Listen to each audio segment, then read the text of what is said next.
आरोप है, इनसे पहले की और बाद की बारात और मौके महल से हटाकर गलत फहमी या महज शरारत से इन में थे कि मैं अब क्या करूं। इस परेशानी में नींद में एक बुजुर्ग हस्ती ने इनसे कहा, उठो, मायूस मत हो, अल्लाह ने तुम्हारी तौबा कबूल। समाज के तमाम तबकों में मज़ाहिब की बुनियादी खूबियों के ताल्लुक से बाहमी बातचीत शुरू करें। गलत फहमी को इंतशार दुनिया का सबसे बड़ा मसला, सबसे बड़ा प्रॉब्लम है। यूनिवर्सल इस्लामिक एसेसमेंट से यही काम हम टीम को अंजाम दे रहे हैं टोटल स्टेट के अंदर, जो सिमिलरिटीज बिटवीन हिंदुइज्म, क्रिश्चियनिटी, इस्लाम और दीगर मजहबी किताबों के बीच में जो सिमिलरिटी है। This was Mr. Shafiq, the president of Universal Islamic Research Center, a student of comparative study of religion for about last 10 years. Christianity पे उनकी थीसिस है. He regularly appears in many city cable sahab to address the gathering. President Jain Shwetambar Sangh Madchal and President Shri Jai Tirubhavan Prajham Jai Temple Medical Railway Station, and he is founder president of Seva Niketan social organization since 1977. पुण्यशाली आत्माओं, धर्म बंधुओं, सबे जीवा कमंतु में मिट्टी में सब भूयेसु verum मज्जम न केणई। खमामी सबे जीवा, जितने भी जो जीव, जितने भी जो प्राणी यहाँ पर है, इस अर्थ के ऊपर है, जमीन के ऊपर है, सबको मैं नमस्कार करता हूँ। और वो भी जो है मुझे सब मेरे बापों को नमस्कार करे और उसको ये करे। सब जीव करो शासन रसी, ऐसे दया दिल में बसी। सब जीव, जितने भी जो जीव है, सभी जीव जो है प्रभु के पास में आए, भगवान के पास में आए, अल्लाह मियाँ के पास में आए। इस प्रकार हमारा जो है मन होना चाहिए। ये अपने को एक धर्म दूसरे धर्म से नजदीक आने से अपने को क्या सिखाता है? यही सिखाता है कि इस कलयुग के अंदर जो है हम किस प्रकार सत्संग को प्राप्त करते हैं। कहते हैं सत्संगत्वे निस्संगत्वम, निस्संगत्वे निर्मोहत्वम, निर्मोहत्वे निश्चलतत्वम, निश्चलतत्वे जीवन मुक्ति। सत्संग अगर कोई धर्म सिखाता है तो वो जो हमारे को नजदीक लाता है, और वो जब नजदीक लाता है तो हमारी बुरी सोबत छूट जाती है और एकलव्य हम सोचते हैं, जिससे हमारे को प्रभु प्राप्त हो जाता है, अल्लाह मियाँ प्राप्त हो जाता है। अब अपने को यहाँ शंकराचार्य जी ने लिखी थी, यहाँ पर कोई भी धर्म, कोई भी मजहब यह अपने को नहीं सिखाता कि दूसरे धर्म पर आक्रमण करो, दूसरे धर्म की गलतियां बताओ। मदर थेरेसा ने एक बार कहा था, if you go on pointing out others mistakes, if you go on pointing out others mistakes, you will have no time to love others. आप क्या कर रहे हैं? मुझे मदर थेरेसा से मिलने का मौका आया था, उन्होंने यही कहा, The more you give, the more you receive. तो हम ये मजहब के नाम पर हम लोगों को लड़ाई झगड़ा करना जो है ठीक नहीं। हमारी इंडियन हिस्ट्री क्या बोलती है? देखिए, हिंदू पीरियड जो था इंडियन हिस्ट्री का, उसके अंदर बताते हैं कि Samudragupta's period was known as the golden age. उसके बाद मुस्लिम पीरियड के अंदर Shah Jahan period was known as the golden age. और इसी प्रकार इंग्लैंड के अंदर queen Elizabeth first period was known as golden age. ये तीनों गोल्डन एज क्यों बने? कि वहां पर शांति थी, अमन था। जहां पर शांति और अमन रहता है वहीं पर वो गोल्डन एज बनता है। जहां पर लड़ाई झगड़े होते हैं वो गोल्डन एज नहीं कह सकते। तो यहाँ पर शंकराचार्य जी ने काफी रिसर्च करा इस सब्जेक्ट पर, और उन्होंने जो शब्द हमारे को नहीं समझ सके उस शब्दों को उन्होंने किताब में बताया। जैसा काफिर जो शब्द है उसको हम लोग अभी तक यही समझते थे कि काफिर शब्द जो है ये हिंदुओं के खिलाफ है, परंतु ये ऐसा नहीं है। ये जो है, जो अल्लाह मियाँ के सिखाए सबकों के हम जो है उनके मजहब के जो है उनको अलग जाते हैं, उनको पालन नहीं करते हैं, उनकी शिक्षाओं का आदर नहीं करते हैं, उन लोगों को काफिर कहते हैं। तो इस प्रकार बहुत से चीज़ें हम जो है एक धर्म और दूसरे धर्म के बिल्कुल नजदीक है, और हम एक धर्म और दूसरे धर्म के अगेंस्ट नहीं है। इसमें अंदर यहाँ बताते हैं, in Islam killing and innocent is not permitted.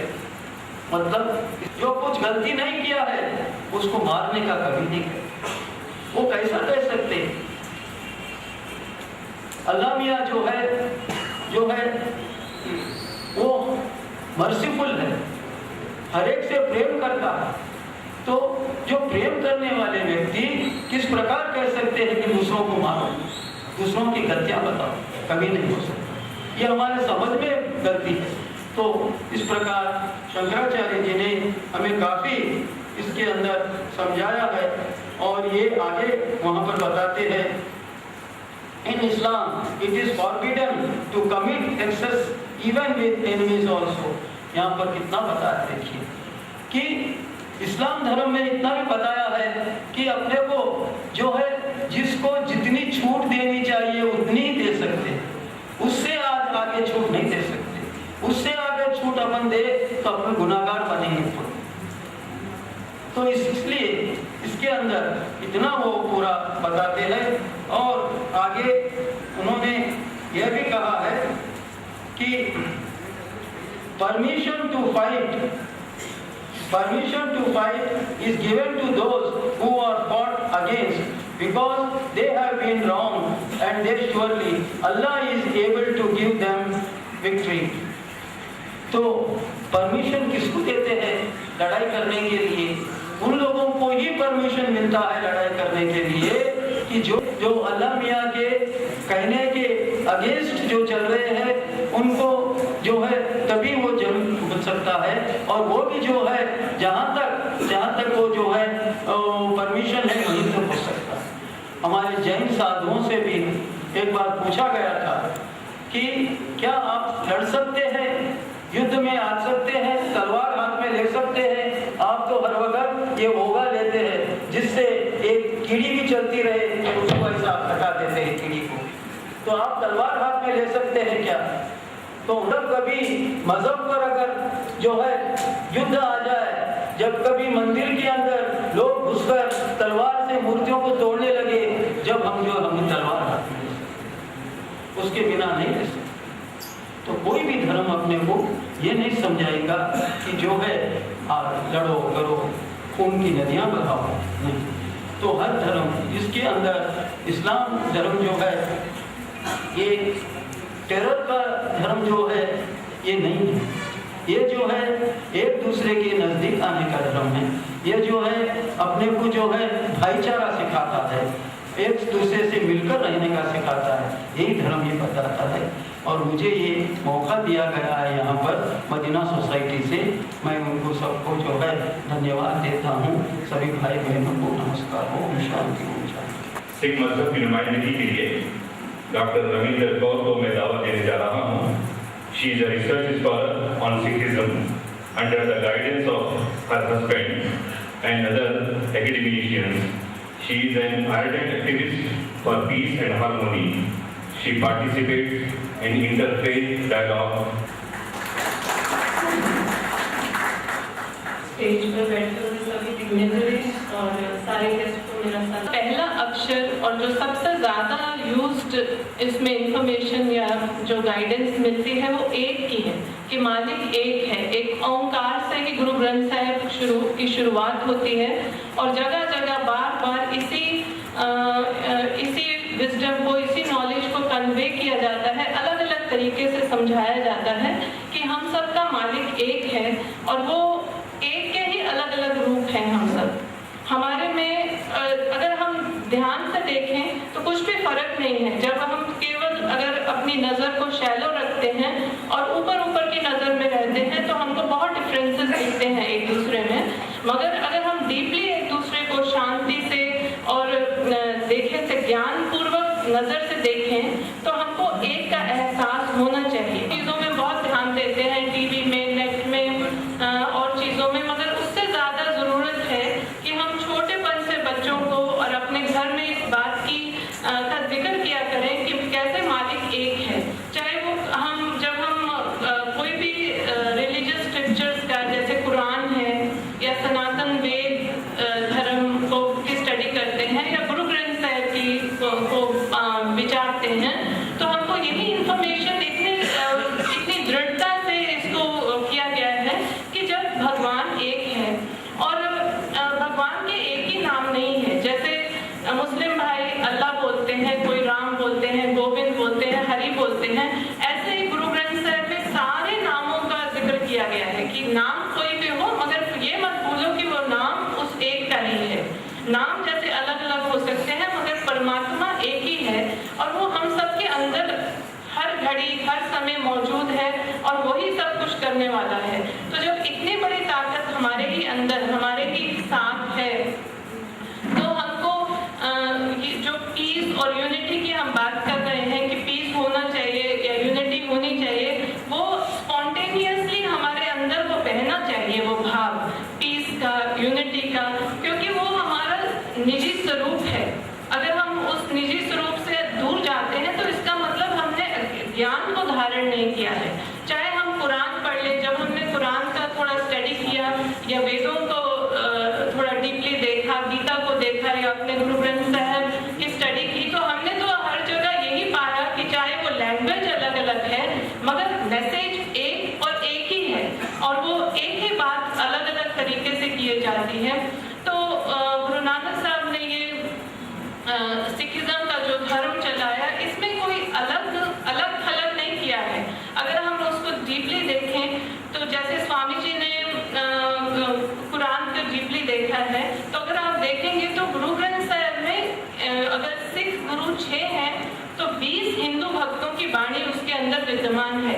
जैसे नामदेव जी, रविदास जी, कबीर साहब, ऐसे 20 हिंदू भक्तों की वाणी उसमें ही इंक्लूडेड है और 7 मुस्लिम भक्तों की भी वाणी जैसे शेख फरीद थे, भीखन जी थे, कबीर साहब, सदना, ये मुस्लिम लोग थे और इनकी जो बातें थी क्योंकि वो एक प्रभु, एक अल्लाह, एक मालिक, एक निराकार परमात्मा की बातें थी तो ये भी नानक साहब ने सबको इकट्ठा किया। नानक साहब ने बहुत ट्रैवल किया और जहाँ तहाँ जाके जब उनको अच्छी बातें मिलती थी इस तरह से जो एक से जोड़ती है हर एक को, उनको उन्होंने इकट्ठा किया और 10 गुरुओं ने मिला के उसको फिर एक स्वरूप दिया जिसको जब हम गुरु ग्रंथ साहिब को हम लोग गुरुद्वारे में या कहीं भी जब उसको सत्कार देते हैं तो केवल अपने उसमें जो सिख 6 गुरुओं की वाणी है उसके अलावा हम 20 हिंदू भक्तों को भी उतना ही सत्कार देते हैं, 7 मुस्लिम भक्तों को भी उतना ही, उनको भी हम अपना गुरु समझते हैं।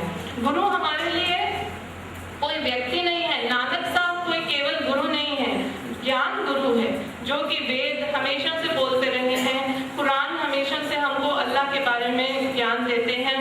तो जो ज्ञान हमारा गुरु होना चाहिए, ज्ञान को हमको इम्पोर्टेंस देनी चाहिए क्योंकि अगर हम ज्ञान नहीं लेंगे तो ज्ञान के बिना जीवन फिर नॉन पीसफुल, अनयूनाइटेड होने ही वाला है। तो इसलिए अपनी पढ़ाई के अलावा, अपने बिजनेस के अलावा हमको टाइम निकालना चाहिए अपने जो ये रिलीजियस स्क्रिप्चर्स हैं उसको पढ़ना चाहिए। भी खुदा का ही भेजा हुआ है, अल्लाह का ही है। तो गुरु ग्रंथ साहिब ने ये एक, अगर हम उसको, आपको मैं इन्विटेशन देती हूँ कि आप भी गुरु ग्रंथ साहिब पर जब स्टडी करेंगे तो आपको कुछ भी उसमें धार्मिक फैनेटिज्म नहीं मिलेगा। उसमें आपको मुस्लिम भक्तों के बारे की वाणी आप पढ़ सकोगे और मुस्लिम भक्तों की वाणी जो बहुत आयत में है उसमें, और किस तरह से एक भगत जो है जीवन जीता है, किस तरह से एक भगत परमात्मा को महसूस करते हुए सब में परमात्मा को देखता है, हर पल देखता है, अपने अंदर देखता है।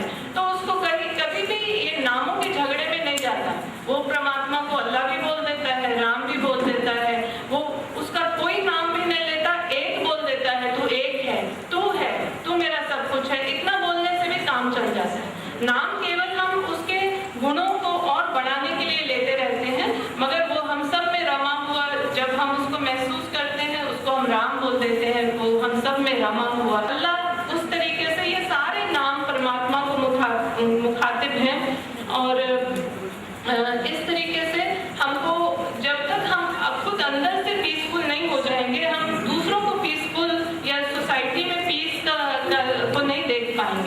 हर इंडिविजुअल की रिस्पॉन्सिबिलिटी है कि वो अपने ग्रंथों को पढ़ें हम, और ताकि उसमें से पीस पहले अपने अंदर महसूस करें, अपने फैमिली में पीस को उस ज्ञान की चर्चा करते हुए, चाहे आप कुरान पढ़िए, चाहे कोई भी धर्म ग्रंथ पढ़िए, अगर आपको वो गलत आपको कोई फैनेटिज्म में ले जाता है या आपको डिस्प्यूट में रखता है, तो आपकी कमी है उसमें, आप उसको ठीक से समझ नहीं पा रहे हैं। तो अगर आप उसको डीपली देखते हैं, धर्म ग्रंथों का अध्ययन करते हैं, तो नतीजा एक फाइनली रिजल्ट एक ही होना चाहिए कि परमात्मा एक है, वो हम सब में है, हर चीज का मालिक है, सब कुछ करने वाला है और सबसे ताकतवर है। बहुत बहुत धन्यवाद। शहर के जाने पहचाने गंगा जमनी तहजीब के अलमबरदार सीनियर एडवोकेट जनाब के प्रताप रेड्डी साहब से गुजारिश करूंगा कि वो आपको मुखातिब फरमाएं। जनाब प्रताप रेड्डी साहब।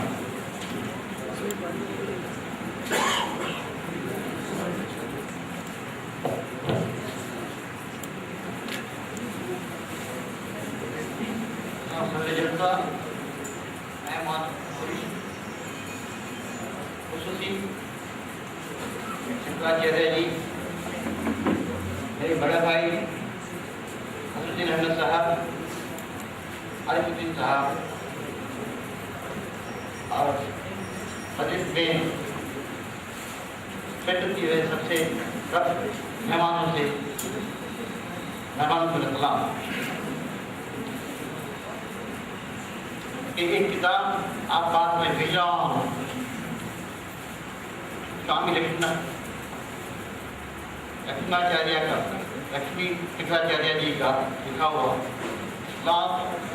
चरत और आइडिया। किताब पढ़ने से पहले ही मुझमें वो नाम सुनते ही, किताब की उन्वान का नाम सुनते ही ऐसा आया कि ये बहुत ही अहम बात है जो हमारे समाज को के इल्म को जारी करने के लिए बहुत जरूरी है। समाज में मसाबित लाने के वास्ते, समाज में अमल लाने के वास्ते बहुत जरूरी होगा।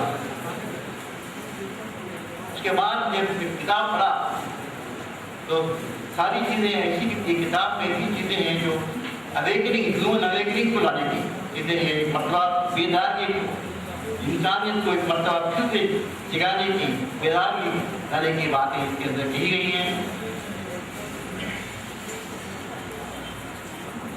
शंकराचार्य जी, फिर मुझे आदि शंकराचार्य के नाम आ जाएगा।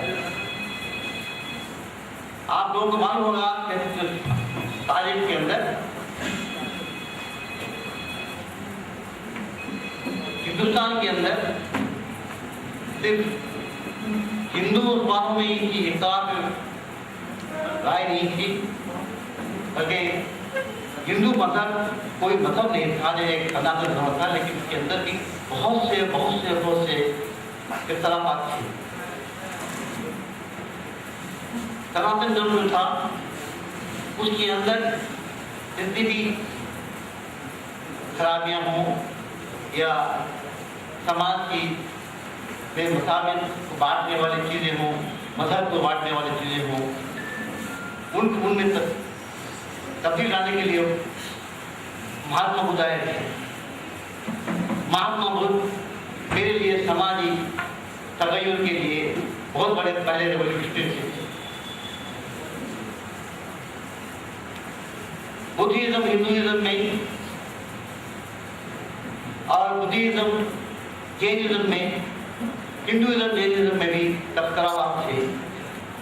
वो बहुत हद तक जन्मों तक भी शंकराचार्य जी ने,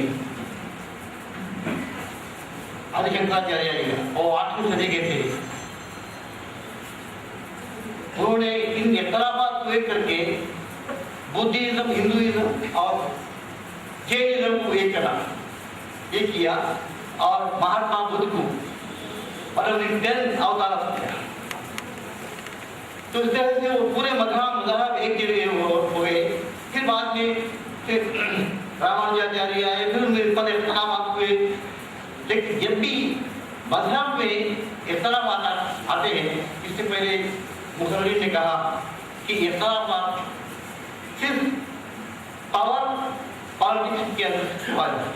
जब इंसान को पावर की ताकत और दौलत का जब असर आता है इंसान समाज में, तो ये चीजें बढ़ जाती है, समाज बढ़ जाता है, समाज बढ़ जाता है।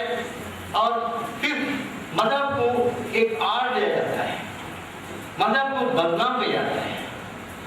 मजहब के कभी कोई मजहब ऐसा नहीं था कि एक दूसरे के खिलाफ आप जंग करो। अब इस्लाम की बात आती है, महात्मा बुद्ध ने अर्ज किया है, सबसे बड़े